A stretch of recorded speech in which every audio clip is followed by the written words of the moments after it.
राव साहब, दूसरे केंद्रीय प्रभारी परम आदरणीय नर्मदा प्रसाद अहिवाल साहब, प्रदेश के अध्यक्ष माननीय शंकर महतो जी, इस कार्यक्रम में बहुजन समाज पार्टी के तमाम प्रदेश के पदाधिकारी, जिले के साथ विधानसभा सेक्टर से चलकर आए, हमारे गांव-गांव से चलकर आए तमाम माताओं बहनों को मैं व्यास मुनिदास आप लोगों के आशा उम्मीद और विश्वास को सर आंखों पर लेकर चलने की प्रतिबद्धता को दोहराते हुए एक स्वर में जय भीम जय भारत करता हूँ। तो मित्रों, आप लोग समझ रहे हैं कि औरंगाबाद के धरती पर पूजा कुमारी की पहली बलात्कार है, ये पहली हत्या है।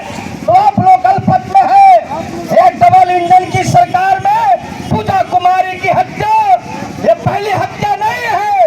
आप लोगों को मैं बता दूं कि कुछ दिन पहले एक नालंदा की नारा नाम की लड़की जो पटना में रहकर पढ़ाई कर रही थी, वहां के दरिंदों ने, गुंडों ने उसके साथ दरिंदगी की सारी हदें पार करके उसको भी मौत के घाट उतारने का काम किया था।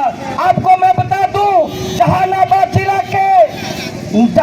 जिला के सकूराबाद थाना क्षेत्र के खैरूचक गांव में मात्र 2 साल की एक पसमान समाज की बेटी को उसी गांव के 35 साल के गुंडों ने उसके साथ बलात्कार किया।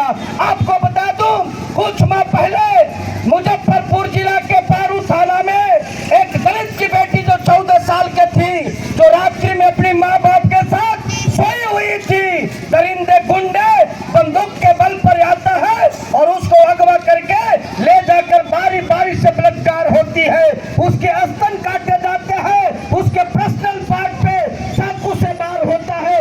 इतना ही नहीं, आप कहीं भी चले जाइए, कौन भी ऐसा प्रखंड है, कौन भी ऐसा जिला है जिस दिन दलित बेटी के साथ या गरीब बेटी के साथ बलात्कार की घटना नहीं घटती है? कौन ऐसा दिन है जिस दिन दलित भाइयों के साथ गरीबों की हत्या नहीं होती है? लेकिन आप समझते हैं ये बहुजन समाज पार्टी के लोग न्याय मांगने के लिए आए हैं। नहीं, आप गलफत में मत रहिए।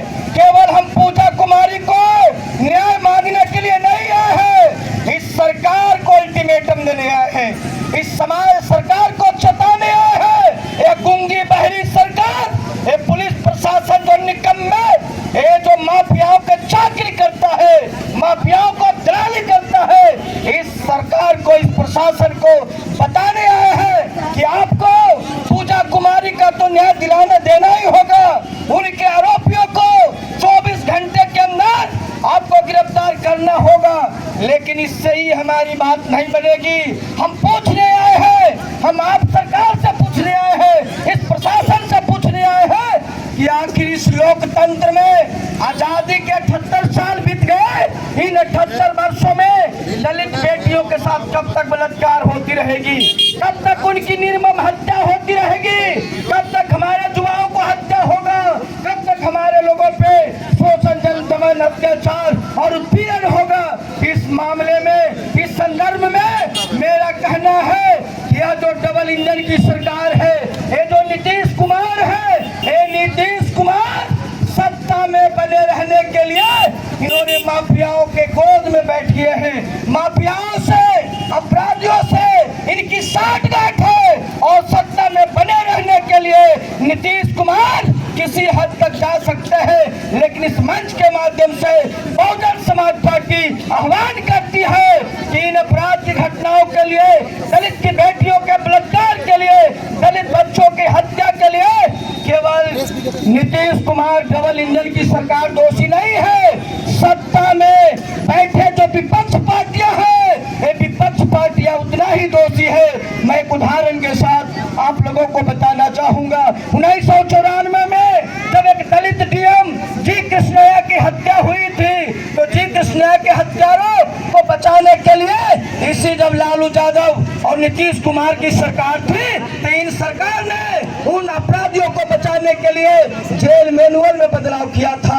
उसमें लालू जी भी शामिल थे, उसमें नीतीश कुमार भी शामिल थे और दोनों जेल मैनुअल में बदलाव करके आनंद मोहन को, एक दलित डीएम के हत्यारा को जेल से रिहा करने का काम किया।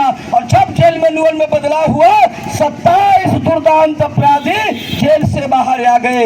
इस दावे के तौर पे मैं डंके की चोट पर कहता हूँ, नीतीश कुमार और सत्ता में बैठे विपक्ष का भी अपराधियों के साथ साठगांठ है। इनकी आम आदमी की चिंता नहीं है, गरीबों की चिंता नहीं है, दलित बेटियों की चिंता नहीं है, इनकी चिंता सिर्फ सत्ता की है, कुर्सी की है। इसलिए मैं आप लोगों को जगाने के लिए आया हूँ, आप लोगों को ललकारने आया हूँ कि जब तक बिहार में डबल इंजन की सरकार होगी, नीतीश कुमार मुख्यमंत्री होंगे और विपक्ष में लालू यादव होगा, तब तक गरीबों को न्याय मिलने वाला नहीं है। इन तमाम समस्याओं का एक समाधान है कि 2025 में विधानसभा का चुनाव होना है।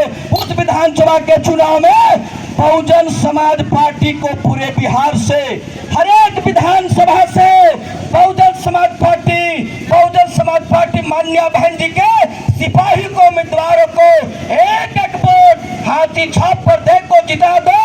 आपकी बेटी बहुओं की इज्जत, आपकी बेटी बहुओं की जान माल की रक्षा बहुजन समाज पार्टी करेगी। उत्तर प्रदेश इसका मिसाल है। क्योंकि जिनकी सरकार होती उनकी बुजुर्गों का अपमान नहीं होता,